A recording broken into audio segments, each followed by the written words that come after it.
አንድ ማታ ፖሊስ ሰካራሙን ሰው እዚህ ጎዳና ላይ ምን ትፈልጋለህ በማለት ጠጋ ብሎ ጠየቀው። ሰካራሙም ቁልፍ ጠፍቶብኝ ነው አለው።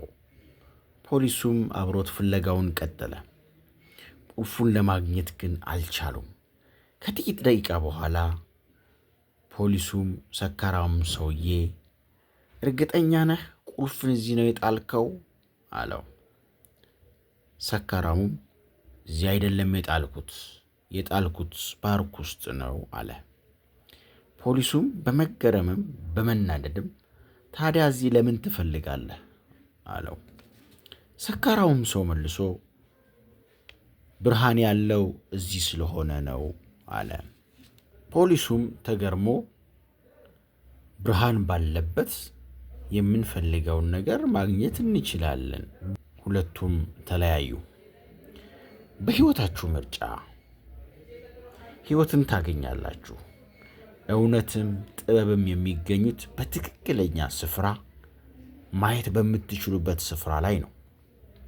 ብርሃን ባለበት የጠፋን ነገር መፈለግ ተገቢ ሲሆን ያም ጥበበኝነት ነው። ባልጠፋበት ቦታ የጠፋን ነገር መፈለግ ግን ሞኝነት ነው።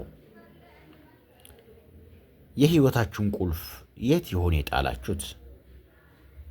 ቦታውን ለይታችሁ አውቃችሁታል? አዎ፣ ቦታውን ለይታችሁ ካወቃችሁ ወደ ብርሃኑ ጠጋ ብላችሁ ፈልጉት። ብርሃን ባለበት ሰዓት ፈልጉት። ብርሃን የጠፋብንን ነገር ሁሉ ያስገኝልናልና በብርሃን ፊት ሁሉ ነገር ግልጥ ስለሆነ በጨለማ ስፍራ የጣልከውን በብርሃን አግኘው። ኑ ወደ ብርሃኑ ኢየሱስ ነው። የሞተልን ሞትን ድል ያደረገው የዓለም ብርሃን ኢየሱስ ነው። ስላዳመጣችሁኝ አመሰግናለሁ። እንደዚህ አይነት መንፈሳዊ መልእክቶችን ለማግኘት ፎሎ፣ ላይክ፣ ሼር በማድረግ እንዲተባበሩኝ እጠይቃለሁ። መልካም ጊዜ